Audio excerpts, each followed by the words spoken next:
You're listening to the Bar Business Podcast, where every week your host, Chris Schneider, brings you information, strategies, and news on the bar industry, giving you the competitive edge you need to start working on your bar rather than in your bar.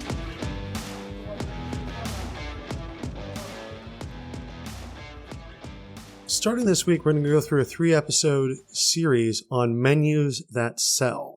So this week, we're going to talk about planning your menu. Next week, we'll go over designing your menu. And then on the final week, we'll talk about executing and optimizing your menu.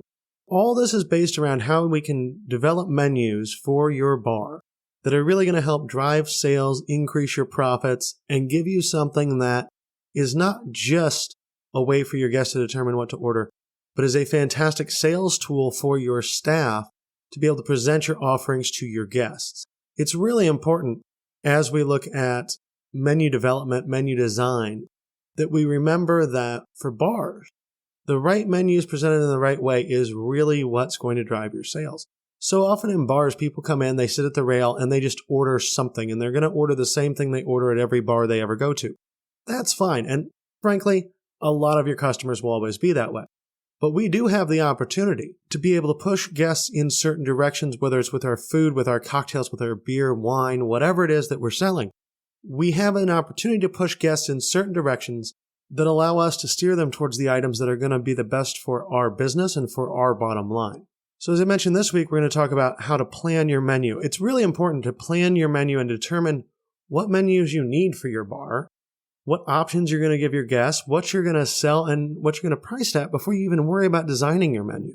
I think too often we jump in with the idea that here are these great food items I want to offer before we even consider what food items should I offer. Here's this great cocktail that I think should be on a cocktail list, but what should actually be on your cocktail list? So in my mind, what we need to do before we even discuss what's on the menu is we need to plan out what should be on the menu. Not at the item level, but at the category level.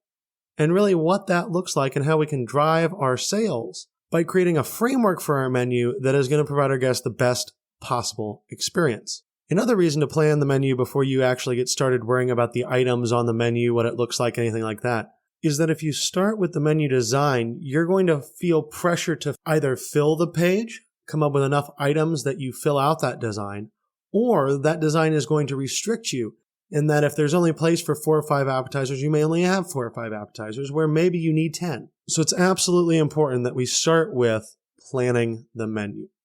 So the first thing to do when it comes to planning your menu and what you need on menus is to determine what menus you're actually going to have. So too often I think we think of, especially for bars, we have a cocktail list, we have a food menu. But are those actually all the menus you need? Do you need other menus in your establishment? Do you need a lunch menu? Do you need a beer list? Do you need a wine list? Do you need a list of all the liquors that you have behind the bar available to your guests as well? And the answer to all of these questions is probably yes. Because here's the thing, when we give our guests options, when we present them a complete list of what's available to them, sometimes they'll make choices that they didn't anticipate making. Sometimes they're going to choose to go in a different direction than they normally do sitting at most bars. So that being said, on the beverage side, I think every bar needs a beer list, a wine list, a cocktail list, and probably a liquor list. And within those, you may actually have multiple beer lists, right? You may have a draft beer list and a bottled beer list. And potentially that draft beer list is not actually printed. Potentially that draft beer list is a chalkboard on the wall. But you still need that list somewhere, and you still need it available to your guests, and you still need to think about how many items are on each list and what that's going to look like. Because a poorly executed chalkboard does not sell the same way a very well executed chalkboard sells. So always keep in mind, you need to focus first on which list you need.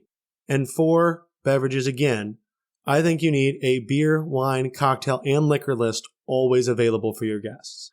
Now, when it comes to food, for most bars, this is going to get a little interesting. Many bars are only going to have one food menu, right? We kind of use it for lunch, dinner, late night. It is the food menu. And sometimes that's sufficient, but oftentimes, actually, it's not. And the reason why I say that is if you're open for lunch, you need a separate lunch menu. And the reason you need a separate lunch menu is A, you want to be able to offer people some cheaper options like a half salad and a half sandwich, or a cup of soup and a half sandwich. things that are quick, that are easy, that are lunch focused. And that's the other thing that you can do. When you have a lunch menu, you can make sure that the items on that lunch menu are quick and easy for your kitchen to prepare so that you can get people in and out as fast as you can. Because as we all know, if we're serving office folks for lunch, they have a limited amount of time. Generally, they have an hour. So from the time they sit down to the time they get their food needs to be not more than about 15 minutes. And they need to be able to eat and cash out and get back to work. We have to figure out how to fit a complete guest experience in about 40 minutes. So you need a menu that allows you to do that. And your normal food or dinner menu is not going to be that answer. Also, if you're open late at night, maybe your kitchen doesn't prepare everything from 9 p.m. till 1 or 2 in the morning that they prepare, say, during the dinner rush from 5 to 9. So if you're going to have a late night menu, you need to print that. You don't need to just have a regular menu and tell your guests, hey, here's the list of items you can't order. That provides a bad guest experience. If you're going to have a limited late night menu, you need to print a limited late night menu. The other thing I would encourage, and obviously this is going to depend on how much food you sell, but if you are selling a lot of food as a bar, and when I say a lot of food, I mean 30, 40, 50% of your sales is coming from food as opposed to beverages. I mean, if your food sales are in total 5% of your total sales, or they are 7% of your total sales, or even if they're 15% of your total sales, there's no reason to focus on food this much. But for a lot of bars, especially nowadays, you see food percentages in the 30 to 50% range, 60% even in some concepts, if you're more of a pub neighborhood gathering place than necessarily a bar. And if you have that higher food percentage, you're going to want to sell desserts. Desserts are the ultimate upsell add-on item and allow you to squeeze just a little bit more sales out of each and every guest that you have for dinner. If you're going to sell dessert, you need a dessert list. And preferably, if you're going to sell dessert in a bar, that dessert list should be a combined dessert, food, and drink list. Give people the idea to get that Irish coffee with their cheesecake. Give them the idea that they should have a chocolate martini with their chocolate cake. So when you have the opportunity on that dessert list, you want to include drinks as well there. So once you've determined what actual menus you need to have, which menus you need to create and design in order to give your guests the most choices and the best experience you can, then you have to decide what you're going to sell. And at this step, I'm not referring to deciding the items you're going to sell. I'm referring to deciding the categories you're going to sell. And what I mean by that is, let's take a look at a food menu, because this is probably where we have the most categories. With wine and beer and cocktails, generally we just have one list. It's a shorter amount of items. With food, though, this gets very complex because we're going to have appetizers, we're going to have salads, we're going to have soups. In a lot of bars, we're going to have sandwiches, we're going to have burgers, we're going to have entrees. There's all sorts of different potential menu categories that we need to worry about. So the first thing we have to do is decide, what are those menu categories? What is actually going to be on my menu? Because there's no reason to come up with dishes and with designs and all of that aren't going to include what's on your menu. Once you have an idea of what those categories are, then it's important to pick the number of items you want to serve in each category. Too often we just come up with food items, and if we have 10 appetizers, we have 10 appetizers, and if there's 6 salads, there's 6 salads. That is a very haphazard way to make your menu. Instead, you need to actually consider, how many of these should I have?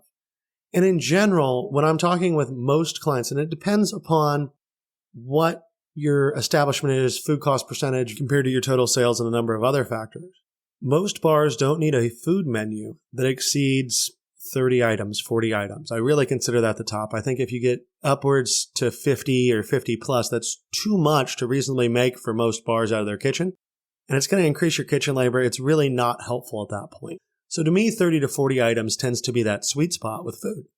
So that usually comes down to about 10 appetizers, 10 sandwiches, call it 5 entrees, 4 or 5 salads, and some soup. You may have some more categories. You may have some different ways of looking at it. For instance, we might separate sandwiches from burgers and say have 4 or 5 specialty burgers and 5 or 6 different sandwiches that we offer. But really, you want to try to stick to that 30 to 40 range. So depending upon your concept, depending upon what you're trying to do, it's really important to pick out what are those categories and how many items are we going to put in each. Once we know what those categories are going to be, then we want to look at what our preparation method should be. So too often in the bar business, a lot of folks skip looking at this. And it's really important to think about what equipment do I have? What is my staffing like? I mean, if you want to offer high-end food and you want to do seared foie gras and scallops and a bunch of fancy stuff, but you don't have anyone who's ever cooked at that level, you're not going to be able to do it, right? So you have to have food that your staff can prepare. But more than that, because you can always get different staff if you want to change your food, you need food that your equipment can prepare. And it's really important to think about things like fryer space. A lot of bars tend to go very heavy on fried foods, and that's just kind of what people expect in American bars. But if you go high on the fried foods, if you have a lot of fried food, especially if you're doing frozen to fried food that's going to take longer to cook, you need the fryer space. So if you only have 1-2 basket fryer that's pretty small, you can't have all your items on your menu be fried. You're going to have to do some baked, some grilled, some sauté. Move that around a bit. And honestly, especially in today's world when people are health conscious, when there are different people with different dietary concerns, having your food items spread across different preparation methods helps not only in making sure that you don't overload a single piece of equipment, not only in making sure that you have a menu that your kitchen can actually prepare, but it also helps allow your guests greater choice in the experience they are having and in what they want to eat. Because you will have plenty of guests that do not want fried food. So if all you have is fried food, they just won't eat with you. But if you can offer them grilled chicken or a light fish dish, they're likely to order that. So it's important that you make sure that you always have preparation methods that will speak to different people and that you're not overloading your equipment. Keep in mind, though, all of this that we've talked about so far, none of this has to do with what items you're actually going to sell. It's about what categories of items you should have on your menu and how you should prepare those items based upon your staff and their skill level and the equipment that you have, and making sure that you're not overloading your equipment, but also providing your guests a good variety. It's not about the item. And the reason that is because you need to figure out the parameters before you figure out the what. If you figure out the what too early, you'll force the parameters, and we don't want to do that. We want to determine what menu is going to work best before we decide on the individual food items that are going to accomplish that. Now let's turn to beer, wine, and liquor for a moment. Because unlike food, we're not going to have to worry about how we make things so much. I mean, obviously, we can't have a blended cocktail if we don't have a blender to make it in, which frankly, when I bought my bar, the first thing I did was I took the blender from the bar, I took it back to the kitchen. I said, okay, you guys are going to make salsa from scratch now. And that was my opinion of blended drinks. But if you're in someplace tropical, you're not going to be able to get away from frozen drinks. So you're going to need that blender. But outside of blended drinks, really, when we're looking at a cocktail list, what it comes down to as far as determining what to sell is the skill level of your bartenders and your concept type, because your cocktails have to fit your concept. Obviously, if you're a neighborhood bar in the rural Midwest, you probably aren't selling a lot of bourbon flips. So you need to make sure your menu fits the location, fits the ideas. And then you also need to look at preparation method, because we don't want to have too many menu items on our cocktail list that say include raw egg, because some people are never going to have a cocktail with a raw egg in it. We also don't want to have too much that's too sweet. There are a lot of people that enjoy sweet cocktails, but there are also a lot that don't. And frankly, there's a lot of people that don't want that sugar in their drink, either because they're watching their sugar intake or they just don't want a bad hangover the next day from it. So always make sure when we're looking at a cocktail list that we have different preparation methods involved. When it comes to wine and beer lists, you need to think strongly about the different options you're providing your guests. So one thing that I see all the time, and this happens when we have bars that come up with beer lists based upon what people say they want rather than using some logic to kind of gatekeep that, is that you end up with a beer list that is 90% IPAs, let's say. Whatever that popular beer is, that popular beer category is, maybe there's 2 or 3 different popular beer categories going on right now, and your list has all of them and only those beers and very little selection otherwise. You always want to make sure that you have a rounded out selection when it comes to beer and wine so that whomever comes in has an opportunity to get what they want. It also makes you seem like a better run bar. And the same thing is absolutely true when we look at wine. You want to offer a wine selection that has multiple options in multiple categories for your guests. You need a Pinot Noir, you need a Merlot, you need a Zin, you need a Syrah maybe. Maybe not, depending on the type of bar you are. But if you're going to have an extensive wine list, you need to hit all the common varietals. You can't just have Cab. On white wine, you cannot just have Chardonnay. You need a Sauvignon Blanc too. You need a Riesling probably, because a lot of bars are going to sell a lot of Riesling. You need whatever fits your market and your clientele, but you need to make sure also that you have a rounded list so that anyone that comes in the door, maybe someone that's not in your normal clientele group, can still find something they want to drink. Now, that's not to say you have to carry everything. I don't know any reason that most bars would ever need to carry a Gruner Veltliner on their white wine list. Hell, I doubt that many people that go into bars on a regular basis even know what a Gruner Veltliner is. Most of our guests tend not to be aficionados of German white wines. But we need to make sure that for the common varietals of wine, for things that people reasonably ask for on a regular basis, we have our bases covered. That doesn't mean you need 15 Pinot Noirs or that you have to have 12 Sauvignon Blancs. One will suffice if you don't sell a lot of it. One option gives someone an option. But we do want to make sure that we're giving our guests the opportunity to order what they like and the opportunity to really be able to pick a selection that speaks to them. Once we've decided the categories of the items we're going to sell and the preparation methods that we're going to use, and we kind of have this framework for all the menus we need for our food, liquor, beer, wine menus. Now we have to determine what actual products are going to fall into those.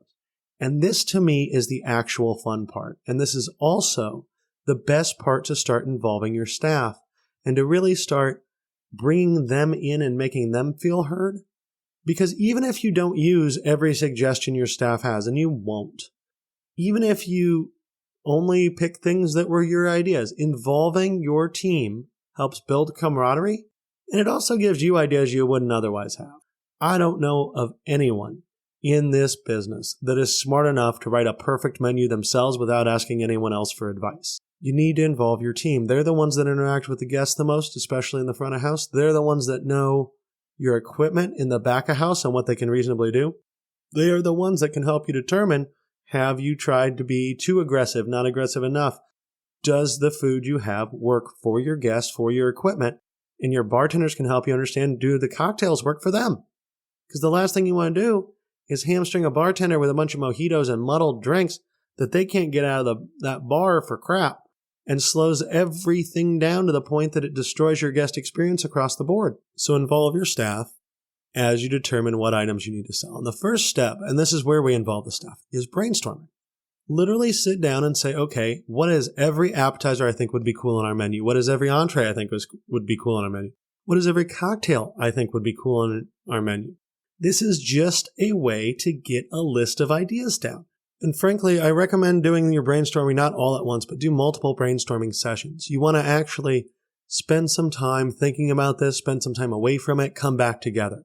Because if you're doing a group brainstorming session, once you're done with that, everyone's mind's still going to be thinking. Everyone's mind's still going to be coming up with new great ideas.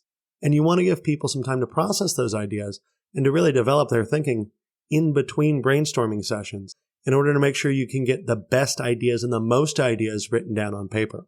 As part of this process, it's also really important to go check out your competition. You want to make sure that if everyone in your competitive set, if all the bars around you that have a similar concept offer the same food item, well, maybe you should offer it too. I mean, we can't be too afraid of copying people because, well, copying is flattery, A. But B, if everyone else is doing it, there's probably a good reason for you to do it as well. Now, maybe there's not. Maybe everyone else in the market is doing it wrong, but that's highly doubtful. So look at what other bars in your area are serving for their items, and then see if there are commonalities between everyone in your competitive set. you probably want to incorporate that into your menu as well. Once we've brainstormed, once we've looked at our competition, once we have an idea of what items we may want to offer, generally at this stage, we're going to have tons of potential items. On a cocktail list, if you have innovative bartenders, they may have come up with 50 items, but maybe your list only needs 12. Maybe it only needs 8. On the food end, you're going to come up with way more food items than you can actually prepare and put on the menu. And we didn't worry about that because brainstorming is all about getting these ideas. And before I continue, one very, very important thing to always do. Every idea you ever have, you need to record. All this brainstorming needs to get written down somewhere because when you go to change a menu, when you go to optimize a menu, you're going to need ideas. And why not go back through the ideas you've already had and see if you can figure out a way to do them, or maybe an idea that wasn't good because it was summer is now good because it's winter and it's a heartier dish and perfect for a winter menu. So never get rid of your brainstorming because that brainstorming will come in handy in the future always. But once you have that brainstorming done, we're going to start narrowing down the list. And the first thing I like to do when it comes to narrowing down brainstorming is to start with the idea of what items are not a perfect match for this establishment. What items don't really work for your bar? For instance, maybe one of your appetizer ideas was to have a chicken fajita quesadilla. Great appetizer idea for a lot of neighborhood bars and a lot of concepts that are not narrow. But in an Irish pub, a chicken fajita quesadilla, as good as it may be, doesn't really fit. Or even nachos for that matter in an Irish pub. Nachos may not be the way to go. Now, maybe you do Irish nachos and you do thicker cut potatoes that you fry and then top those off with corned beef and cabbage so that you have a more Irish themed nacho-like dish. But if food doesn't fit your concept, that is the easiest thing to cut off from your brainstorming list from the top. Then I look at ingredients. Everything on a menu you want to have used in more than one dish, whether it's a cocktail menu or a food menu. If you have a cocktail that requires creme de violette, in most bars, that violette will never be used outside of that one individual cocktail. So the question is that cocktail worth it on your menu? It reminds me of a country club that I worked in years ago. And the food and beverage manager prior to me had a few cocktails on the menu that used Pimm's.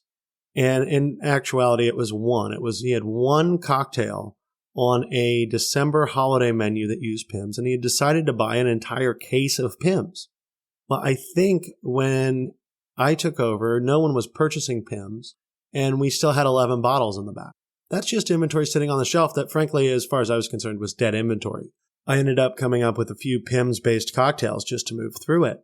But it really never should have been ordered in the first place. Pimm's never should have been involved in a cocktail where that was its only use, and especially if you're going to have a cocktail that uses one type of liquor, and that liquor is specific, and you don't really think you're going to sell it outside of that cocktail in the future, don't buy a case, buy a bottle. Some of this is about controlling your purchasing when it comes to liquor. But when we think about food, especially when we think about food proteins, shrimp, let's say, if you have shrimp cocktail and that's the only item on your menu that uses shrimp, shrimp does not have a great shelf life. It's pretty perishable. So do you really want to use shrimp on that menu where you're probably going to end up wasting shrimp, throwing it away, and that's a very expensive thing to throw away? Maybe you do, maybe you don't. Maybe you really want that shrimp cocktail, so maybe you also offer shrimp tacos. Now we have 2 places to use the shrimp. It makes a little bit more sense. But better yet, maybe you just go with shrimp tacos. And for those tacos, you use a frozen pre-breaded shrimp so that there is 0 waste involved. So we need to look at ingredients. Food ingredients, we need to look at ingredients for cocktails and make sure that we don't have any ingredients that are going to cause us to have increased cost, that are going to provide opportunities for there to be excessive waste, and that everything that is going on that menu, preferably, is used in 3, 4, 5 different spots, but at least twice. Never have an expensive liqueur, never have an expensive protein that is not used in more than one spot on your menu. Now comes the most fun part. Once you have that item list narrowed down, Once you've determined, hey, here is what I actually think could all be winners on my menu, now it's time to test it. Obviously, with a beer list, with a wine list, you don't need to test. But with a cocktail list, you absolutely need to test. You need to make the drinks. You need to try them. For your kitchen, you need to test every single item. And we're not just testing the recipe, but we are. We're not just testing the preparation method. That's part of it.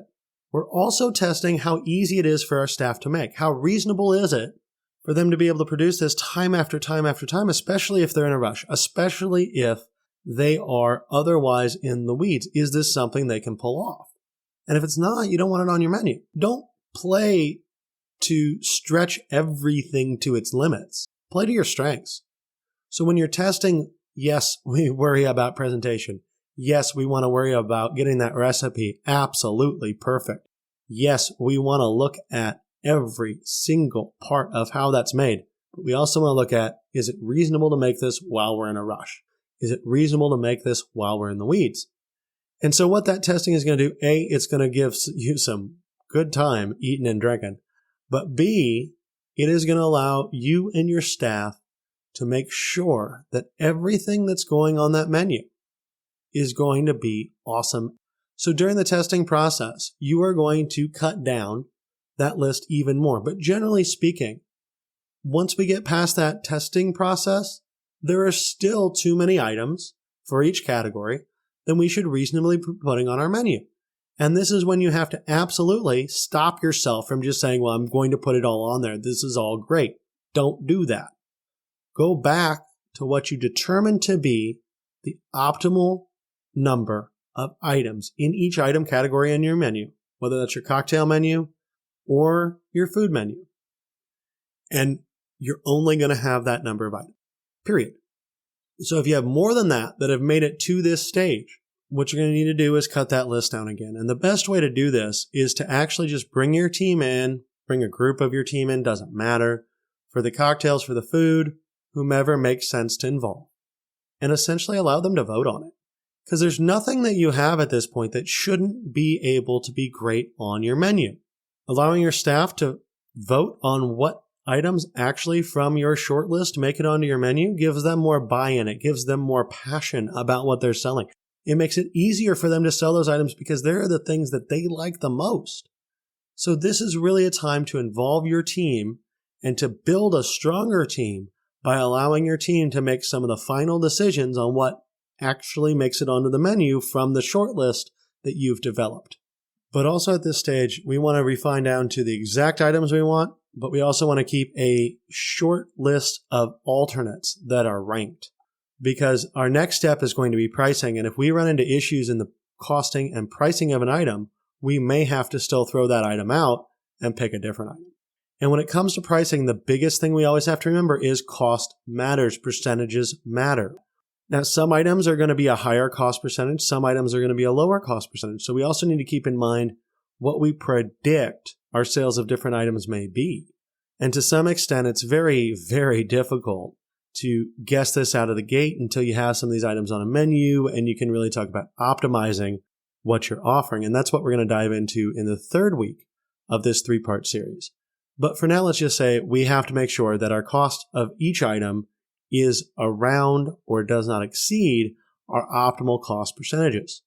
And that's true for cocktails, that's true for wine, that's true for beer, that's true for every single list that we are going to put out. We have to look at our percentages and we have to determine what our ideal cost percentages are and then back into what our prices should be.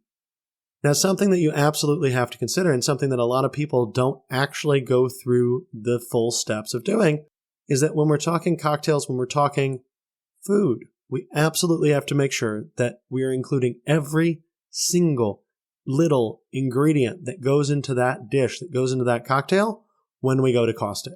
If you cost all your cocktails without costing the garnishes in that cost, you're never going to make the cost percentage that you should. Your theoretical cost percentage will not meet what your actual cost is. If in pricing all your food, you never consider things like the butter you're using to saute something or the oil in your fryer, all that contributes to your food cost. That needs to be built in. Now, there are a couple different ways to do this. You could, on one hand, say, well, my ideal cost needs to be 30%. So I'm going to actually structure it so that my cost is 28% because I know that additional butter, that additional fryer oil, those items are going to eat up about 2%. That is one way to handle this. The other way to do it is to actually cost that in, to actually say, okay, when I saute this chicken breast, I use a tablespoon of butter, and a tablespoon of butter costs me this much. So I have to add this into the cost of the item. But the point here is you need to be very careful that you include every single little thing that is used for every cocktail and every food item when you go to price it. Otherwise, your pricing and your cost percentages are going to be wrong. So really, the first step to pricing is costing and to really making sure that you have concrete recipes and that you've included every single ingredient, every single little thing involved in that cost. And then from that cost, we're going to back in to a price. So frequently, the real easy way to do this, assuming that you have that cost that's very, very specific, is to say, well, this item to make it cost me $2. I want my cost percentage to be 25%, so I should charge $8. Right? Very simple math here. Cost me $2, I need to charge $8. Obviously, that's a very simple example because I picked numbers that are easy math, but it's not difficult to price things if you have solid cost percentages to work backwards from and you have solid KPIs established to determine what those cost percentages must be. Not everything needs to rely on percentage, though, and this is something to keep in mind when we start talking about really high-end wines, really high-end liquors that you may have behind your bar. If we only base our prices on cost, if I have a $100 bottle of wine and I need a 25% wine cost, I have to sell it for $400. Now, chances are you don't actually need to sell it for $400 because if you think about it, there's no difference for your servers, for your staff from opening a $100 bottle of wine or a $5 bottle of wine. For them, opening that bottle of wine is the same regardless of the wine in the bottle, regardless of how much you can charge for that juice. And the same is true of high-end scotches, high-end bourbons. It's no more difficult to pour a very high-end expensive bourbon on the rocks than it is to pour a very cheap bourbon on the rocks. It's the same activity, the same steps. So in addition to looking at cost percentages for all of our items, for our more higher-end items, we want to look at contribution dollars. That is to say, how much money am I making on this sale in just pure dollar numbers? So for instance, if I have a bottle of house wine and it costs $5 for that bottle, I want a 25% cost when I sell the bottle. So I sell the bottle for $20. I make $15 contribution dollars on that bottle of wine. Now, as I mentioned, there's no difference in selling that bottle of wine and selling a very high-end bottle of wine. So in theory, you could price all your wine so that you make the same amount of money per bottle. And so a bottle that costs you $100, you could charge $115 for. You're making the same amount of money for the same work as that house wine. Now, obviously, not a lot of bars and restaurants want to do that. You can look at this as an amazing way to give yourself a competitive advantage above your competition. One thing that I have always liked doing with all of the establishments that I've run is to cap my wine list markup. If the house wine is $5 and I'm charging $20, I have 15 contribution dollars. Oftentimes, I think with wine, one of the best places to cap your contribution dollars is about $50. So that $100 bottle of wine, now you're only going to sell it for $150. But at $50, you're making over three times what you made on the same amount of work and the same effort for that house bottle of wine. So really, it's a great deal. Maybe go 60 so that you're capping at 4 times your lowest bottle of wine. But the point here is that what that allows you to do is offer a great experience for your guests. It allows you to offer something to them that they expect to pay way, way, way more for, that you're giving them a hell of a deal on. But when you actually think about the amount of work required, when you actually think about the trouble that your staff goes through to provide that to them, you're making more money than you do on anything else without any other work. So it provides a nice win-win opportunity for both you, your team, and your guests, and it increases the amount of money your staff makes. If they can sell a $150 bottle of wine as opposed to a $60 bottle of wine, that's a lot more tip for them. And it's no more work, and it's saving your guest money, and it's allowing you to sell more, right? It's raising the amount of money that's going in your pocket as well. So you win, your guest wins, your team wins. It is an all-around great thing when you can make that happen. Also remember, always compare your pricing to market. Make sure that you're not going way above or way below your market in anything that you are selling. One final note here before we wrap it up.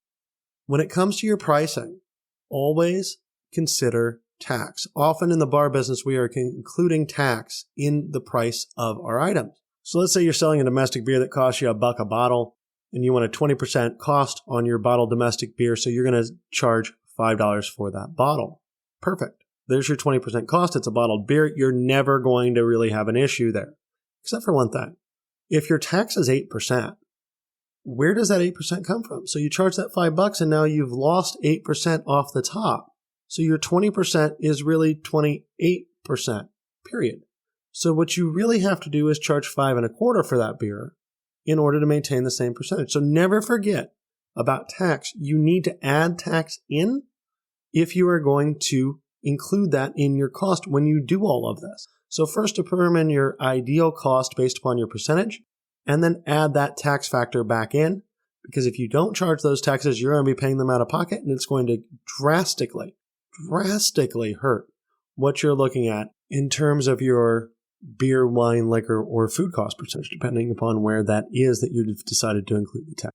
So I know we covered a lot today. This is one of our longer episodes. I really would encourage you to go back through. If you didn't have a chance, take some notes, write some of this down, because it's really important when we're going to design a menu, when we're going to get a menu that's going to sell best to our guests, that we go through all of this planning.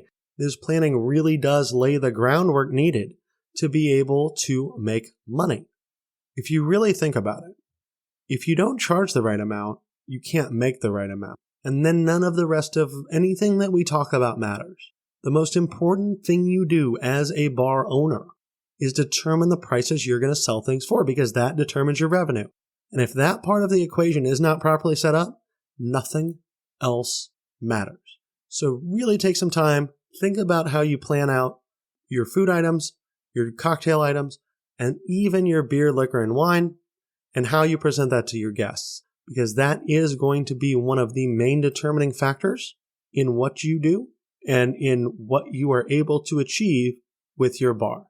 With that said, I hope you guys have a great week, and I will talk to you again next week when we go through the second part of this, designing your menu. So the actual physical menu design itself, now that we know what we want to put on it. Have a great week. Talk to you later. Thanks for listening to the Bar Business Podcast. Make sure to subscribe so you don't miss any future episodes. Check out our website at barbusinesspodcast.com and join our Bar Business Nation Facebook group for more strategies and tips.